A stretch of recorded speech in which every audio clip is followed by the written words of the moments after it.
They say technology makes our lives easier. For work, to learn, to travel, to communicate. But there are things that machines cannot yet do. Things as important as engaging, putting themselves in your shoes, having intuition, or making intelligent decisions. In an increasingly technological world, we need professionals who provide intelligent solutions based on their know-how. Because there are things that technology cannot yet do for you. The human tech.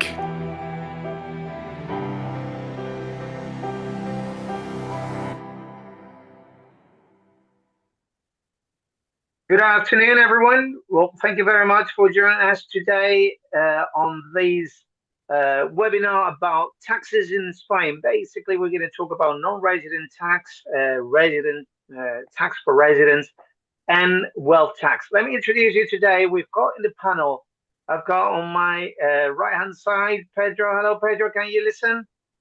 Hello. Hello, everyone. Hello, Ignacio. Good afternoon. Then I have on the south part of Spain, Michael Davies. Hello, Michael.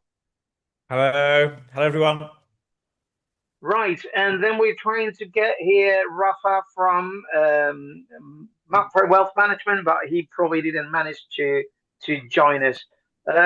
We have the accountants as well, Marta and Guillermo, and I will be grateful if you guys could please send us in the chat your questions about particular. I mean, please explain to us whether how many of you are tax resident in Spain or you are not tax resident, and how many you might know a bit more about taxation on investment, so we could be more accurate exactly on the advice.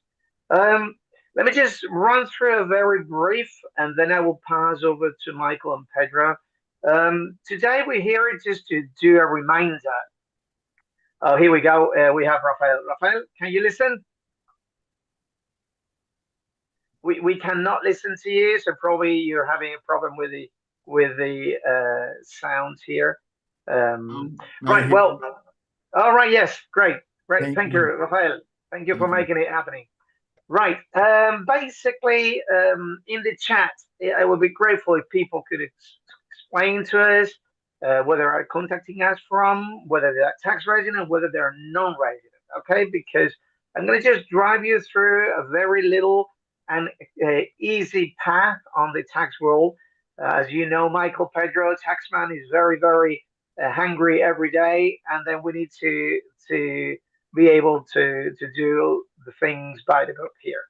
Right. Okay. If you are resident in Spain, and what does it mean resident? Some of you might have the residency card, which means the immigration, and it means that you are legal living in Spain, whether you're European or non-European. Now, for the taxman, for the dual taxation treaty between your home country and Spain, you will be a tax resident if you are in a calendar year more than 183 days. Now, for those who spend more than 183 days in Spain, you'll be obliged to do the 720 that goes from January to March to submit it, always behind. So next year, you'll do this year, and this year you will do last year if you're a tax resident or if you were a tax resident last year. Okay. Now, after that, April until June, you'll be doing your income tax return and wealth tax. Obviously, there are different allowances, whether you are having income from pensions, from investments, from anything as an income. Okay. And then wealth, depending on the community. Michael is in Andalusia. They're privileged now. And we are in Comunidad Valenciana. Every region has a different allowance. Okay. And then we have the allowance for non-resident, which is something completely different, over 700,000 euros allowance. Okay. Right. And any homework for the tax? Right. Investments. Investment, most of you will have your investment abroad. Some of you will have it here in Spain. And the sliding scale, I will share it with you, will be in Spain as a resident from 19% up to 30%. Okay, I will share it over to you. Now, I'm going to pass over to Michael to talk about non-resident tax. And for those who really really need to do the non-resident tax briefly, and then Pedro will start with the wealth tax. Over to you, Michael. Hello, Ignacio. Okay, so non-resident tax is actually very straightforward. In other words, if you have purchased property in Spain and you've just got one property and you just use it to come over on holidays, etc., etc., basically your lawyer at the time of purchase can set you up with all the right debits, electricity, water rates, rubbish, community of owners, and possibly a gas contract. And then you're going to have one obligation every year to file. This is if you don't rent the property out. In other words, you're a non-resident and you're not renting the property out. So what you do then is that once a year, the lawyer that handled the conveyance, or an accountant if you hire one, or even yourself if you only got one property, but it's not advisable, is 1 year in arrears. You're going to pay a thing called non-resident imputed income tax. Some people call it hypothetical tax or whatever they want to call it. But at the end of the day, it sounds a bit strange because basically, even if you don't rent out the property, if you're a non-resident with a property in Spain, Spanish people also have to pay the same tax, but on properties that are not their main home. But if you're a non-resident, it's always not going to be your main home, so you have to pay this tax. So basically what they're going to do is they're going to take the catastral value that they say, well, how can they consider this income if you're not renting it out? Well, it's a fiction. So basically the way they work out the fiction is this. They take the catastral value, which is a value that appears on your rates bill, which is usually quite a bit less than the market value. But basically what they do is that they consider that your income is 1.1% of that amount. And exceptionally, they consider that the income is 2% of that amount. It depends on when if they haven't revised the catastral values for many, many years, they're allowed to charge you, consider the income was 2%. But whoever your accountant is will tell you how that works. But in general, it's 1.1% of a catastral value. So that is your hypothetical income. And then you're taxed at 24.75% of that amount. And you pay it once a year in arrears. So that's if you are a non-resident and you're not renting your property out. So what happens if you rent out the property you've got in Spain and you rent it out part of the year? Well, if you rent it out part of the year, we have to do a proportionate assignment of days. So the days that you really rented it out, we've got to consider what the real income is and pay income tax on that income. And I'll explain a little bit more about that in a second. On the days that you haven't rented it out, we apply proportionally the calculation that I just made before. So if 365 days, you've rented it out half the days in the year, well, in respect to the other half, you'll pay the non-resident imputed income tax. And in respect to the days that you've rented it out, you pay the on the real income. Up to recently, non-residents that were resident of the EU, they had the same deal as residents in Spain. But non-residents that were residents in a non-EU country, and this of course affected all the British owners that are a very large percentage after Brexit. They were in a very unfair situation because they paid on a higher tax rate than the non-residents that were resident in an EU country, basically 24 versus 19%. And also, and much more important, is they were discriminated because they were not allowed to deduct the expenses that they'd had that were necessary to produce that income. In other words, if you have a property in Spain and you're paying a mortgage on it and you're paying interest payments, residents of Spain or of other EU countries could deduct the interest they were paying on their mortgage to reduce their taxable income. While if you were resident in the UK or another non-EU country, you could not deduct that. That changed last year.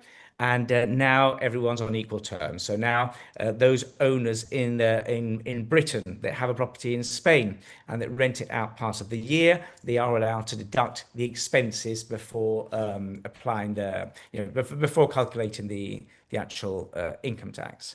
For non-residents, that's basically it. In Andalusia, that is it, because we don't have in Andalusia any wealth tax. Up in other regions of Spain, like I think in Valencia, you have up there. For those who don't know, I'm in Andalusia. That's why we're in different regions of Spain. So down in Andalusia, we don't have any wealth tax anymore. And up in the Valencia region, I think for non-residents, you pay wealth tax if your asset in the Valencia region is over 700,000 euro. I think that's what it is. Correct me if I'm wrong, because at the moment, Michael, is €1 million, so we're getting better. €1 million. Okay, yeah. Luckily for us down here, it's a thing of the past now. It could change again. Yeah. It could change again. We go through different. So obviously with the wealth Michael, tax. before you go, Michael, in your case in Andalusia, is exempt 3,700,000, and after that is solidarity tax, correct? Yes. Okay. So for the non-residents, we don't have the wealth tax, but we are, what is applicable in Andalusia is this new solidarity tax. So if you have an asset in Andalusia as a non-resident and it's worth more than €3 million, but remember that it's in joint names, we have to be worth more than €6 million. So if you have a jointly owned property down in Marbella, for example, which is about one of the few regions where there are properties above that price, above €6 million, then you would have, that's correct, the solidarity tax. Okay, good. Okay, now we're going to talk about wealth tax as a resident, and then we'll just pass it on to Rafael about the type of investment and taxation of it. Pedro, over to you. Okay, well, thank you, Ignacio. Okay, well, as it's been explained by Michael, obviously wealth tax, it's right now is combined, is binding in terms of regional regulations. As Michael lives in Andalusia, or everyone which is resident in Andalusia, the wealth tax is eliminated, except the solidarity tax, which is from 3.7 million euros individually. In Comunidad Valenciana, or many other regions, for example, Galicia in the northwest is 2 million. The allowance in Comunidad Valenciana is 1 million euros, which means that in the net amount is 1 million euros. From that point, then you will start paying some taxes on your wealth, worldwide assets, not just assets that are in Spain. Those for residents who are non-residents, obviously, will be the same for those assets or in the territory of Comunidad Valenciana. Obviously, wealth tax is what if someone has owned some kind of assets that is over 1 million euros, or some kind of assets which is over the allowance in any region, that maybe Catalonia or any other region that has the wealth tax. By the way, Andalusia and Madrid are the ones who do not have wealth tax, by the way. And well, if someone don't have any income, or the income is low, obviously there are some reduction with some limits. Could be up to 80% of the base, in terms of to be reduced the wealth tax. And there are some limits in terms of either quota to be paid is exceed or couldn't be more than 60% of the base of your income. It's a little bit complex calculation, but it's easy to understand that there are some limits, and this could drop down the wealth tax down to 80%. We have had many simulations with clients that at the beginning, obviously, there's with big assets, but the income is not big. It's just obviously they are living with savings, and obviously the wealth tax is sometimes it's quite high, and but obviously with this reduction could be a lot less. I can see there are some questions about, I will just read about resident, when is the calendar year? I think, Ignacio, in the beginning, you've said about the calendar year to be resident in Spain. If you live more than 180 days in Spain, then, which is half of a year, only 1 day more than half of a year, then you become tax resident. Calendar year, 1st of January to 31st of December. So whoever has lived in Spain more than 180 days this year, 2025, next year, 2026, from the 1st of January to 31st of March, needs to show worldwide assets outside Spain, which are over 50,000 euros. This is Modelo 720. It's just an informative declaration. This is in the first 3 months of a year, following year. And then, again, following year, 2026, April to June, you need to report your income in 2025, where you were tax resident. Okay, I can see there are starting to be like dozens or maybe hundreds of questions right now in the chat, Ignacio. And Okay. About wealth tax, obviously it's simple. I mean, the allowance in the Comunidad Valenciana is 1 million euros. From that, you start paying taxes. There could be a benefit in terms of you cannot include your main residence up to 300,000 euros habitual residents. Mainly is that in Comunidad Valenciana.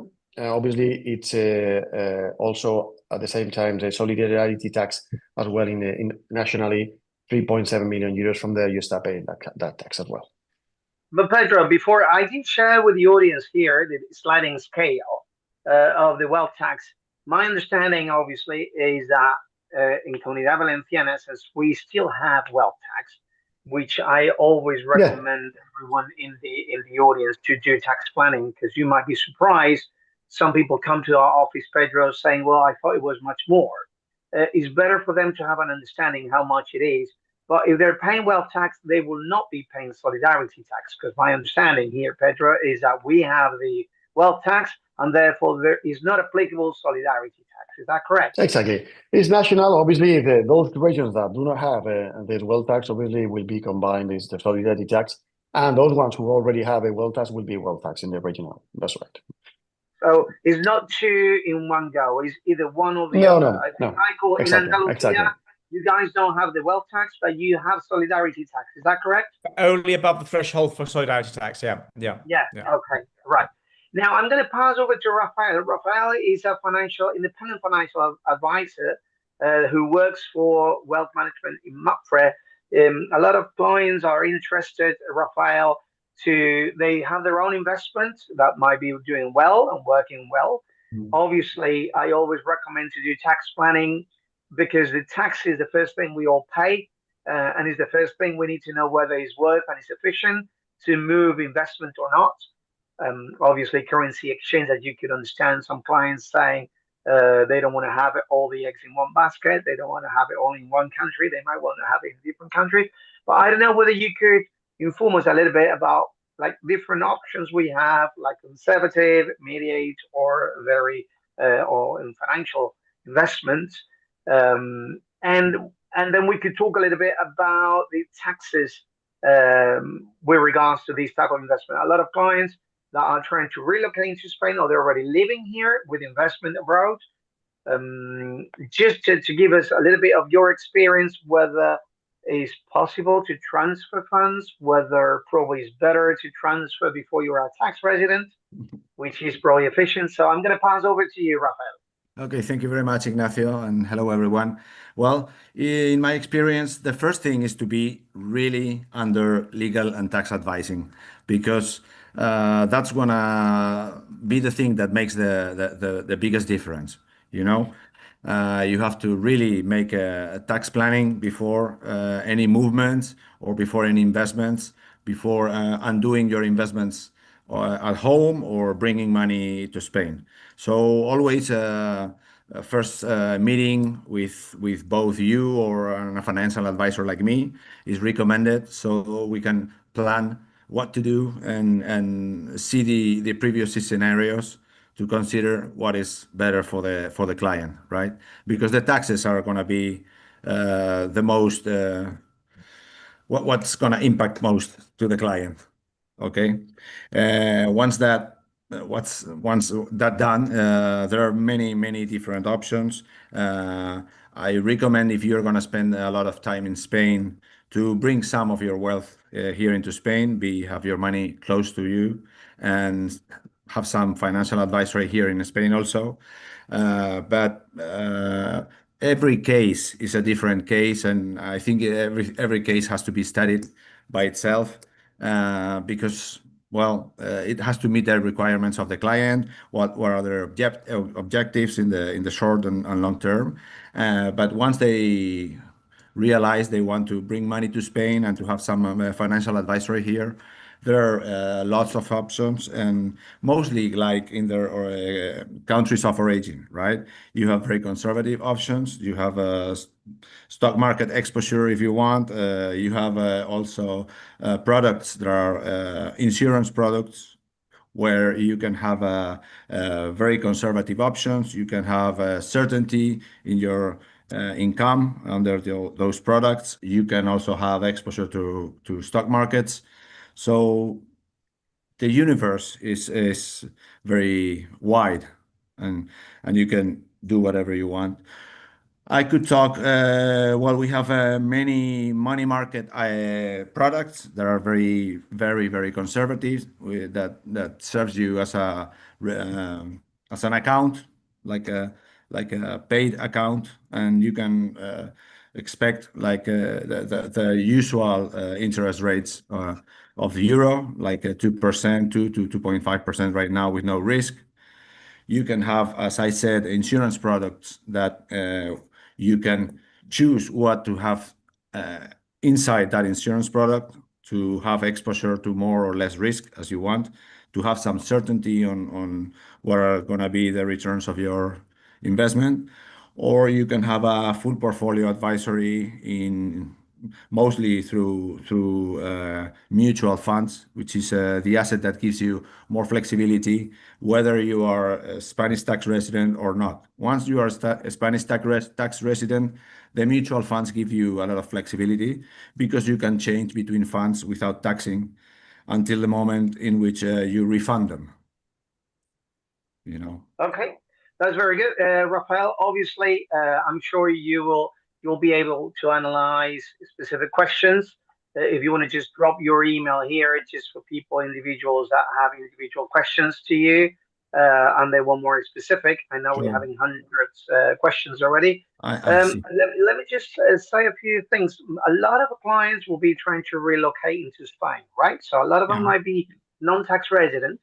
And obviously, it's very important to do all these tax planning because this exercise is going to save you a lot of money and straightforward move on to Spain. So I really recommend for everybody to have a crystal clear picture of how much it's going to cost them if they come to Spain, if they spend more than 183 days, and next year the taxman is going to send them the bill saying basically, this is how much you need to pay. So if you know now, there is no problem at all, and then you can react accordingly. Some people will say, Rafael, that if you're still trying to buy time, probably it's better to be non-tax resident for the first year.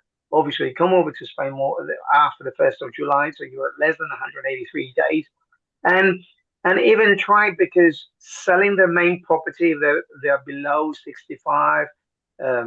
Obviously, in Spain, as a no-tax resident, they will not pay taxes. Over there, I believe they don't pay taxes in their home country.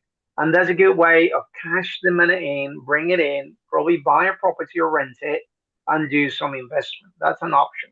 I know there is another product, Rafael, is an annuity, I believe. When you are over 65, people being resident in Spain trying to resell the second home or their investment, etc., etc.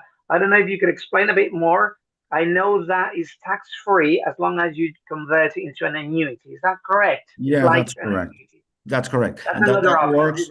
That works for over 65 years, people, and with any asset in their wealth. It works for selling all stocks that you may have, properties, even art or whatever you have on your wealth. Yeah, if you convert it into an annuity, you have a very good taxation. You will be free of paying for the value earned on those investments. On the capital gain. Yeah, capital gains. That's it. Free from capital gains, and then you will have a very good treatment for the annuity you get back from this investment. You know. But that's up to 240, isn't it? It's got a limit on per person. 240,000 euros. It's 240,000 euros per individual. So if you are a couple and you are selling 500,000, you can do two of them for 480,000. If you want to avoid paying the income tax, the capital gain tax, and then convert it as a pension, correct? Basically, yeah, it's like converted as a pension. Yeah, it's a life annuity. Yeah, and you will have, depending on the age at which you do this operation, you will have benefits from the rent that you get annually. So you can end up paying like just for 20% of the money you are getting back, right? Between 24 and up to 6% only of the rent you get. If you do it at the age of 78 or 80, you will be paying for a very little amount of the annuity you get. Okay, right. We could talk more about all different products, and we're going to post you some articles for you to read. Pedro, Michael, will you start picking questions if you want to start? Because we're getting hundreds of them. Pedro, would you like to start with the resident one that you want, and then Michael just will answer to the non-resident? Yeah. Okay, I'll take yes. I think one of the very last ones. I think is from Nico. Thank you, Nico, for writing us. It says, for resident, a sale of main house in the Netherlands is taxed in Spain. Well, let me explain this. And if sometimes for me it's difficult to explain it, but if someone comes to Spain, has a main home in your home country, let's say Netherlands, and you come to Spain, that house is still have the concept or the meaning of main home until 2 years. So during the 2 years that you've moved and you are living in another property, the property that was your main home, and your main home, it means that you've been living there at least 3 years, you still have a benefit if in the following 2 years you sell the property. First thing, if you are under 65, then it's not exempt. You will have to pay capital gains. But if you reinvest that money into a property in Spain, then whatever you reinvest will be exempt. Whatever you do not reinvest will not be exempt. So main home, you move to Spain, you have a main home in your home country.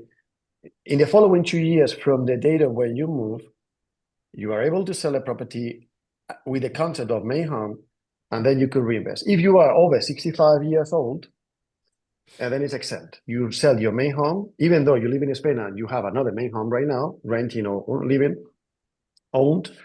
And what if you, I mean, this is probably the question that Nico is doing. I mean, you sell your main home in the Netherlands and it's taxed in Spain. Once you are resident in Spain and you live more than 183 days, you have to report worldwide income from anything, according to the double taxation treaty.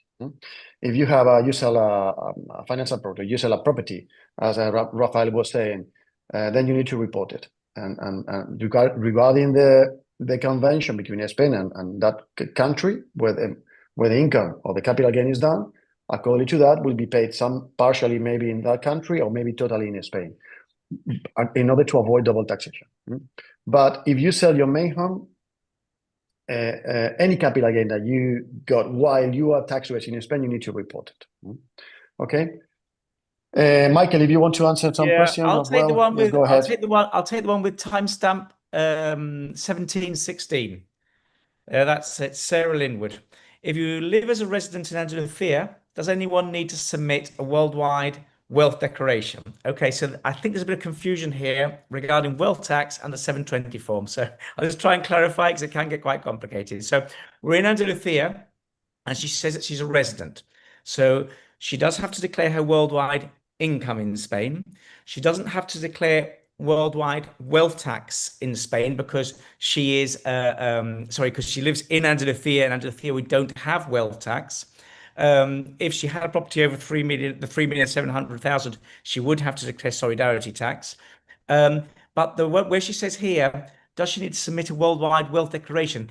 Wealth tax declaration? No, but she does have to declare a 720 form, but that's not a tax. It's simply informing the Spanish tax authorities of all your assets abroad. So basically, Sarah, if you have assets abroad outside Spain, you're a resident in Andalusia, you have assets outside Spain worth more than 50,000 euro in any of the three categories, that's cash or investments or real estate, then you have to, I think it's March or April, you have to do a declaration to the Spanish tax man on a form called 720 and simply declare what assets you've actually got. It's not a tax, it's not wealth tax, but you have to declare what assets you actually have. And then going forward from there, each year where there's been a variation of more than 20,000 euro in any one of those three categories, you'd have to declare the situation again. But the 720 form is not the wealth tax. And in Andalusia, if you're a resident, you would have to declare a 720 form, but not a wealth tax return. Okay. It's funny when we see all these questions, you just realize how confusing it can be for people when we do the explanations, because wealth tax, 720 form, there's lots of things that sound sort of quite similar. Yeah, and that's why is a lot of information to take in, and I understand that's why we're sharing a little bit of articles about what we are saying here. Michael, if you would like to share any of your blog, any articles, I'm sure will be quite interesting for them. I'm trying to do another one here about capital gain tax. When a lot of people are talking, Michael, about buying and selling a property as a resident, as a no tax resident. Yeah. So I'll share these to you as well. Pedro, Rafael, do you have any other one that you want to just come in here? Please feel free if you want to just jump on. Okay. We're going to try most of them. Yeah, I'll jump on because of a question that Alexander was asking in the chat.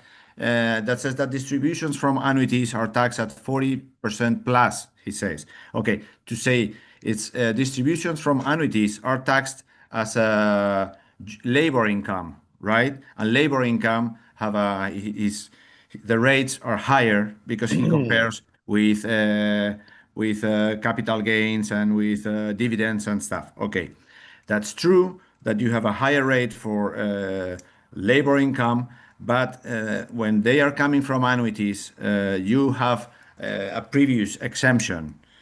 So when you are 65, only 24% of the annuity goes into your tax bill. So even though you will be paying at 35 to 40% maybe rate, you already have you have already reduced the amount, and you are only paying this rate for the 24% of the actual annuity. Once you are over 65, from 66 on, you only pay for 20% of the annuity. Okay, and once you reach 72, you're paying for only the 8% of the annuity. So even though you might be paying at a higher rate, you are paying a higher rate, but only for a little part of the annuity. I don't know if that's clear. Do you want to add anything here, Pedro, Michael? Right, let's move on. It's okay. Let's move on. Let's move on then. Now we have here a few things. Well, somebody, funny enough, says if Cantabria is paying wealth tax, well, then is solidarity tax. Okay, I mean, I don't know where you guys are contacting us from. Every region has a different rules, and but Cantabria doesn't have wealth tax, has solidarity tax. Okay. More questions here.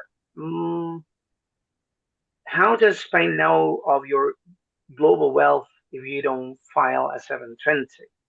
Well, the only problem I have, and I'm sure Michael and Pedro and Rafael will agree, the power of artificial intelligence nowadays linked to the taxman, I think it quite strong nowadays. In the old days, I remember nobody knew anything about what you had in here or there. Depending on the countries, there is exchange of information. I know in the UK and Spain, even though it's part of after Brexit, they still share information between each other. Now, the US here are not sharing information with Spain as far as we know. But you never know. I don't know if Michael. Well, we see all sorts of things happen. I mean, it can even be as simple as somebody doesn't bother to declare a 720 form. They're a resident here for 7 or 8 years, and then one day they just they send themselves a transfer from the UK, for €80,000 from their account in the UK to their resident account here in Spain, and then quite don't understand why they received a letter from the taxman asking them about the account that there is abroad. It's sometimes people can just get too confident in the end, because at the end of the day, the administration has got loads and loads of information. It's just a question of where they can, if they decide to sort of look at it. And with AI, as Ignacio said before, they're getting very good at this. In other words, they've got all these databases, and they're getting very good at actually going through all the information now. And just shooting out letters. So, that's a typical one. Somebody receives €80,000 in their resident account in Spain. They cross-reference to the fact that that person's never declared a 720 form, but he's received €80,000 from an account in his own name. There's something there that's not quite right. And it just shoots out a letter. And then once they start, what do you do then? Because they'll literally ask you, how much money is there in that account in the UK? And then what do you do? Do you lie at that point? Do you say the truth? What do you do? I think, Michael, as we move on, I'm sure in Andalusia is the same. Tax office is on top of a lot of things here. So with the artificial intelligence, I think we're going to have more information for those who did not declare it, etc., etc.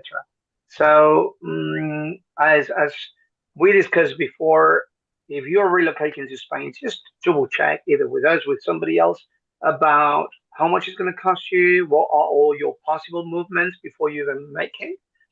And after that, then you have everything on the table. There is no mistake, and it's a win-win battle here. Ignacio, what I would say, so either Pedro and Rafael said something before that I absolutely agree with, and that is that if in doubt, don't become a resident. In other words, remain a non-resident until you've absolutely consulted, especially if you're a high net individual and you've got lots of money around. Don't become a resident, because then escaping the system is difficult. So first, really find out, while you remain a non-resident, your obligations in Spain are very, very limited, and they're not really very interested in you. But the moment you become a resident, they're very interested in you. So it's very easy to join, very easy. Difficult to leave once you've joined. So just don't jump into it. I know sometimes the days that you can stay in Spain can be annoying and all these things, but it's not worth jumping in. And then there's something else I wanted to pick my mind up, because one of those big errors that we see every now and again is, if you've got a high value asset that you're going to sell in your home country, don't become a resident in Spain first and then sell the asset. Consult with a Spanish lawyer what the consequences of that could be, because you may be in a situation where the asset you're allowed to sell in the UK and not pay very much capital gains tax for whatever reason, for whatever exemption. But remember, in Spain, once you become a resident, you're taxable on worldwide income, and you could be taxable in Spain on the capital gains tax. It's the bilateral agreements, etc. But if there's very little tax to pay over there, you suddenly end up getting a large bill here. So what I'm saying is, remain a non-resident and definitely consult with a lawyer before becoming a resident, and, for example, before doing any major transaction in your home country after you're becoming a resident. Yeah. Perfect. We're going to share with you, I know we cannot cover within this hour a lot of information, but we're sharing with you here some links for you to read it through at your leisure. When you have more time, when you decide to come to Spain. I'm happy to say, Michael, that the more and more we're getting leads and consultations about doing tax planning, before making the move, we need to have everything in order, all the figures. And then once you know the figures and possibilities, then you make the move, or you just put yourself into the shoes of a tax resident if necessary. As you said, walking away, you need to register back again in a different country. Then to disconnect you from here, you need to disconnect, and then, which is a possibility, you could just join us and later on leave again. But it gives you a lot of work. I will put it this way: it gives you work. And also, and especially the more high net you are, the more important it becomes to also, if you're going to make the big move and you're in retirement age, you also need to think, before you make the big move, about inheritance tax as well. Luckily in Spain, for spouse and direct descendants, the situation in most regions, because it's not the same in every region, is quite favorable. But if, for example, you're going to leave your whole estate to a friend, a cousin, etc., Spain may not necessarily be the right country for you. You've got to, inheritance tax is something that you also need to look into carefully when you're doing your tax planning and moving over to Spain, especially if you're of a certain age and you're intending to stay here basically for the rest of your life. Yeah. Michael, I have a question here, especially from Americans. they're trying to relocate into Spain. And a normal question is the 401k, the investment, the IRA, is the wealth tax applied? Does the wealth tax apply to the entire amount of my assets, even if I not take distribution of my 401k? Well, obviously, all the retirement accounts subject to wealth tax here in Spain, either 401k or individual retirement account, IRA. Okay, unfortunately, that's where we are at the moment.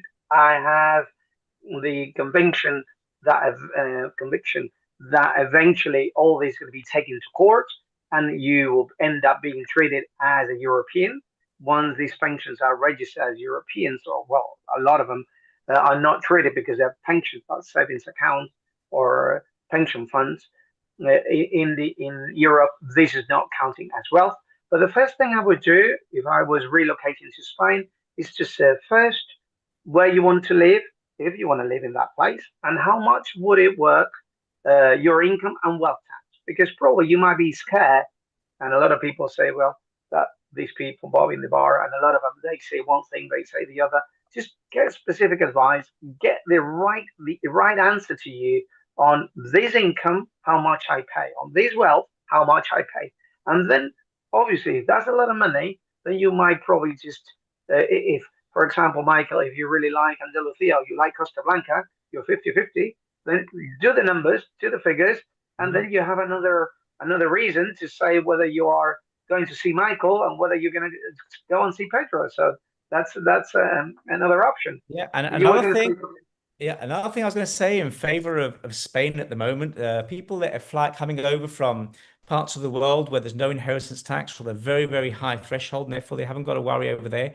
We see sometimes they're sort of, doubting between moving maybe to Spain or to another southern country, and they're not thinking about inheritance tax. And if your beneficiary is going to be your spouse, which is the usual, or your children, the three big sort of retirement places in Spain, at least the ones that we deal with most, which are Andalusia, the Valencia region, and the Balearics, at the moment have got a fantastic deal with very small differences between these three regions. Basically, your inheritance tax for spouse, direct descendants, and parents is basically exempt in these three regions for all practical purposes. A very small amount in a couple of regions, but very small amount. And you compare this to some of the other southern countries that people are retiring to, and I can't quite understand why that isn't being advertised by the estate agents, because at the moment it's a fantastic deal. I mean, up to a few years ago in the Valencia region, they'd still end up having to pay high inheritance taxes. In the Balearics, some as well, not as bad in Andalusia. But so there hasn't been a great increase in the numbers simply because of the change of inheritance tax, but I think there really should have, because we're competing with some countries that still apply very high inheritance taxes to spouses and children along the Mediterranean, while in our three regions, Valencia, Andalusia, and Balearics, the deal is actually really, really good. So I'd also say for those clients coming over from Australia, America, etc., that when you're thinking about Europe is not all the same for the purpose of inheritance tax. We're all very different. And in fact, in Spain, we have even difference between the regions. But these three regions that I've just mentioned now are very favorable now for inheritance tax if the beneficiary is spouse or descendants. So I think that all should be taken account by people. Michael, Pedro, and Rafael, we didn't mention about the Beckham law. Somebody here is talking to us that he's a tax resident under Beckham law, which this really excludes from wealth tax. Okay, Pedro. So yeah, really, that's right. I haven't seen that question, but obviously, briefly. You want to mention a bit about wealth tax, about Beckham law, what excludes and what they do? Do you want to mention? Yeah, briefly. I mean, Beckham law is really a specific situation where someone which is resident in Spain and lives more than 183 days, because of some requirements that we will say in a few minutes, could add in a specific situation where we will be treated as a non-resident for tax purposes. So someone who lives in Spain is treated really as a non-resident for tax purposes. One of main example is when you are an employee of a company and you will come to Spain, you are in some visa immigration issues about transferring someone employee into Spain, come to Spain, and will be able to, if it wants to be included in this specific tax regime, which a period of time is in 6 months' time. You need to decide if you enter on this kind of tax system or not. Is ruled really in the non-resident rules, in non-resident tax. Basically says that if you get this kind of tax regime, you will just pay 24% of your salary, worldwide salary, and you will not report any other income apart from that. So it means that if you get some income, for example, dividends, capital gains in the US, in the UK, anywhere in the world, that will not be reported in Spain. You will just report 24% of your salary. Well, 24% there's some limit until 600,000 euros, then it is 48%. Let's say 24% of your worldwide salary. Those one who are employee of companies, those one who are required to be a director of a company, which is an active company, not just a holding company.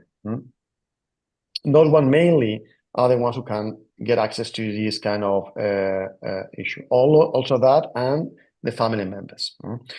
So this is a specific issues. Many people that want to come to Spain as a self-employment, remote working, they have companies, they own companies with family members, they own 100% of the company, corporates, LLC in somewhere. I mean, those ones normally do not fulfill the requirements to be included in the beckham law.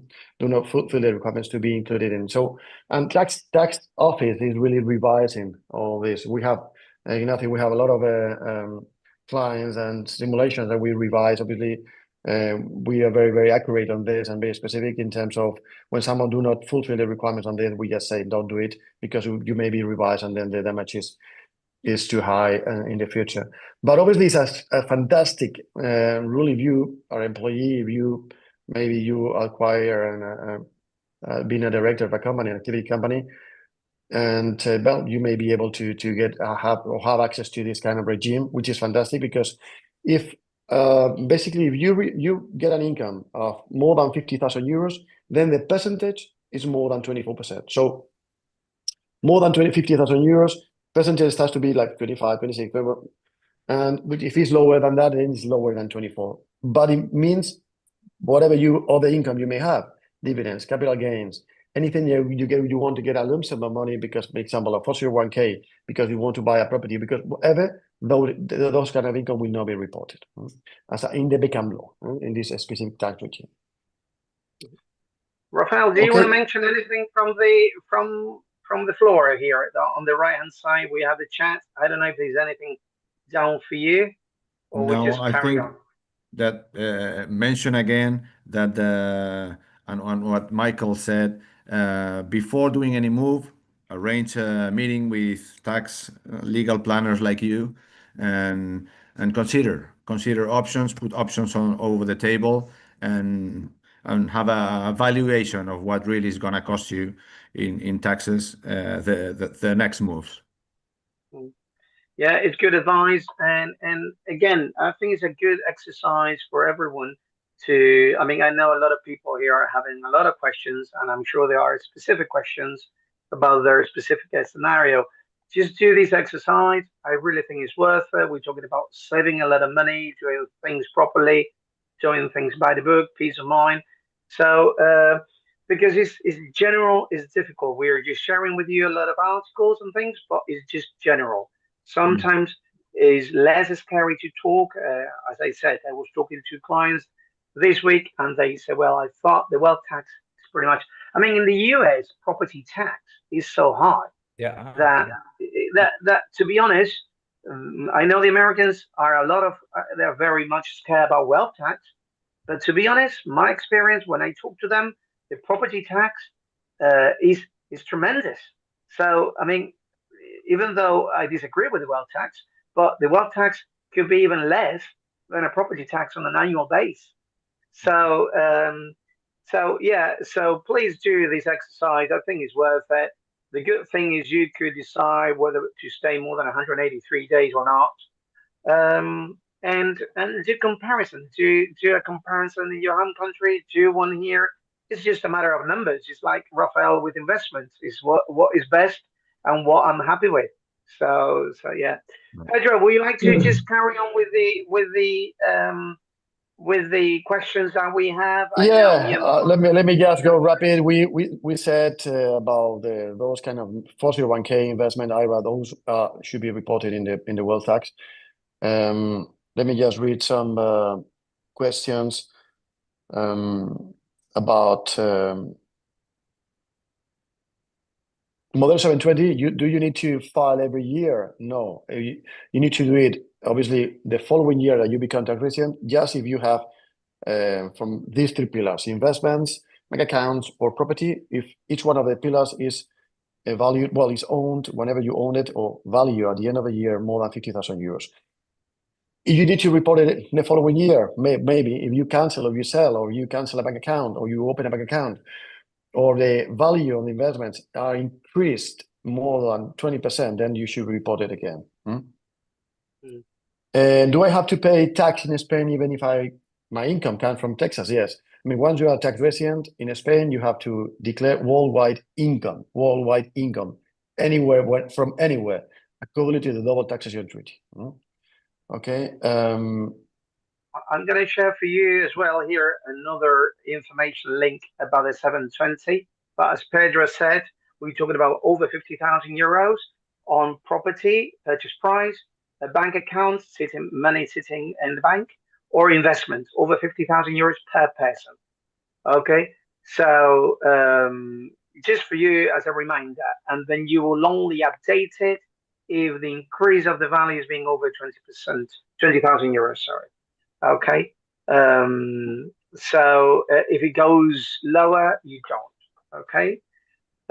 Yeah, Pedro, please go on. We still have a few minutes. I mean, yes. I mean, it is better to have. I'm just reading that from earlier. It's better to have a normal visa if you just want to flexibility of days in Spain. Well, normal visa is a specific issue in terms of working remotely in Spain. The tax issue is different. I mean, to have access, for example, to this become law, do not have to be with a normal visa. Could be with another kind of visa. I mean, well, except the non-lucrative visa, you cannot work. But it is just a requirement that you haven't been in Spain in the last 5 years. Then you can come to Spain, and if you fulfill the requirements, you can have access to the special tax regime. Have a normal visa, authorize you to live in Spain, let's say 3 years, and then renewing, but that's all. And about taxes is obviously different on that. At the end, you need to, I mean, tax filing is extremely important, and whether income comes, whatever income you get from, we need to check about the double taxation treaty, and obviously about rules in Spain about tax. Okay. Let's say, Michael, is there anything there from your side? Yes, I saw a client before asking from Holland, saying that he's made a will in Holland and he was wondering when he comes over to Spain whether he needs to make a will in Spain. Well, after handling hundreds of inheritance cases over the years, I can say without any doubt whatsoever, the best thing is to have a will in each country where you have assets, so that you don't have to then convalidate wills from other countries, and you won't be having the right tax advice either. So if you've got a will in Holland, now you buy a villa in Spain, speak to the lawyer that handles your conveyance. See, they've got someone in the office that deals with wills and inheritance, and have a will drawn up exclusively for the Spanish assets. He'll be able to advise you and do it the best tax efficient way possible, and it will just be a much quicker process later to wind up the estate. Okay, Michael. Pedro, is there anything here from Guillermo Mata that you would like to share with the audience? Obviously, there is people that they forgot about doing their income tax return. Just bear in mind, you can still do backwards if you didn't do it. The only thing, you'll have a surcharge. Okay, that's one of the questions we had. We had about yeah, go on. About Cantabria, there's a benefit. I mean, there's an allowance is 3 million euros and an allowance of 700,000 euros. Well, it's a bonification, so it is really just pay solidarity tax. Someone is asking about the double taxation treaty between Spain and Singapore. Yes. Oh,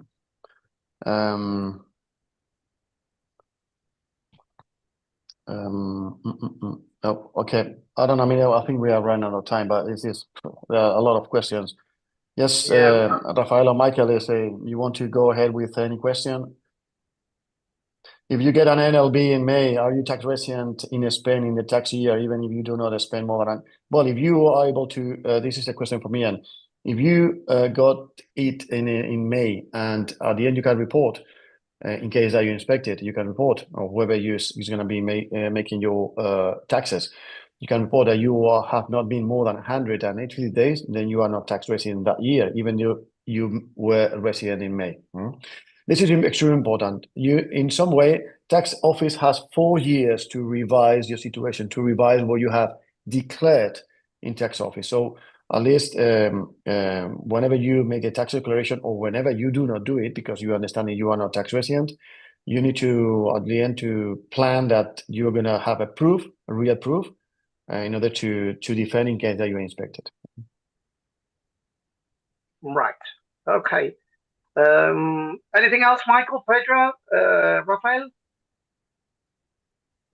No, there's so many questions. It's impossible to go through them. So it's Yeah. All right. Well, as I said, the good point of it is doing things properly. There is nothing to worry. I know people get confused with immigration and tax, two different things that combine together, but not necessarily are the same. Okay. So the fact of you having residency doesn't mean that you're a tax resident. So always watch for these pitfalls. Okay. Very important. Since we're talking about money and how much it might cost you in the future. Two, if you have questions about investment, Rafael has his direct email. Pedro, could you, I think Pedro's email is there as well on the screen, and Michael's. I was just going to say one little thing. Ignacio, I don't know if you've had the case with the golden visas and the renewal of the golden visas. We've just had one turned down because the golden visa people asked. This is the renewal. We've had one turned down because the golden visa people said they wanted a certificate from the tax office in Spain saying they were up to date with all their taxes. We don't know. Have you ever heard them asked for that before? About paying taxes? Yes. Have you had when you're renewing the golden visa, have they ever asked you to provide a certificate, send it up to date? Well, in our case, we were requested that we had to do that for the renewal. So we suspected they're communicating. But we went to the taxman. The taxman said, we're not going to issue it because your client's been renting out the property and not paying his taxes. And in the end, one thing after another, we weren't able to do everything within the deadline that they were providing. And the client had a lot of confusion regarding the rentals. The estate agent hadn't declared it, all a mess. And in the end, they've turned down the renewal of the golden visa, just so that we're aware. Wow. So if you've got a golden visa and you've been a resident in Spain, make sure your taxes are scrupulously in order by the time it comes to the renewal, because otherwise you could lose a golden visa like our client has, unfortunately. Because your client, Michael, was a non-tax resident in Spain, correct? He was, well, yeah, that was all a bit confusing as well, because he wasn't certain himself. He was using a tax advisor, and the tax advisor retired in the next 2 years. We found all this out after. We went back to him and said, look, we can't get the thing. The tax man is saying you've been renting it out. It all got very confusing. We had a deadline from the golden visa people, and in the end, we did ask for an extension. It was granted, but then in the end, we couldn't get enough clarity regarding whether he was a resident, non-resident, because if he was a non-resident, I'd have made 4-year returns as non-resident thing. But he'd been renting it out, he'd been living here. It was a mess. So I'm just saying that Michael, after the change of the law here, I remember now, Pedro, they for non-lucrative visa now, in the old days it was a gray area. Now for the non-lucrative visa to renew that, they want you to be over 183 days. In the old days, it was not specific. Now it's specific. For the golden visa, you can have a golden visa and be less than 183 days. The problem was, if it was over 183 days, probably they have that information, Michael, and they did request that to catch up. Probably. Yeah, he had a strange mix. He'd been doing it. He'd done a non-resident tax 1 year. Then he'd done a resident because he was living here, but he'd been renting it out. Somebody hadn't paid him, so he hadn't paid the tax. A lot of confusion. And the trouble is with the deadlines. The golden visa people say within 10 days we want to have the certificate from the tax man. We go to the tax man. They say impossible. You got to sort out this, and we asked for an extension, and then on the second extension they just turned it down. Yeah. Right. Okay. I'm going to share with you here the emails, so everyone might just contact you, Michael, Pedro, Rafael. I'm going to just pass you to Juanfran. He has a nice video, but happy to speak to you personally. A lot of people say we know you, you don't know us, but we know you. So that's nice to hear from you. Thank you, Marta, Guillermo, Michael, Rafael, and Pedro. Juanfran, over to you, and see you hopefully before Christmas. See you soon.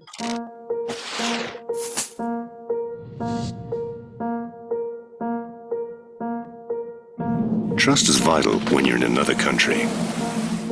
If you want to buy a home, set up business relationships, or apply for a residence permit, you need to be able to count on the best independent legal aid.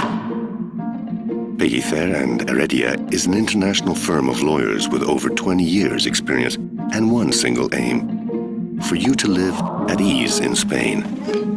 In order to give you a clear, streamlined, and fast response, we work with a cross-disciplinary team of professionals specializing in the main legal fields: civil law, foreigners' affairs, business law, tax and financial law, and international law. And to ensure that you're kept informed and up to date with everything, we have 6 offices on the Eastern Coast. Whether you're from here or abroad, we will always stand by you and speak your language. Our relationship is based on openness, professionalism, and a commitment to finding legal solutions in your best interests and for your peace of mind. Pellicer and Heredia, international lawyers.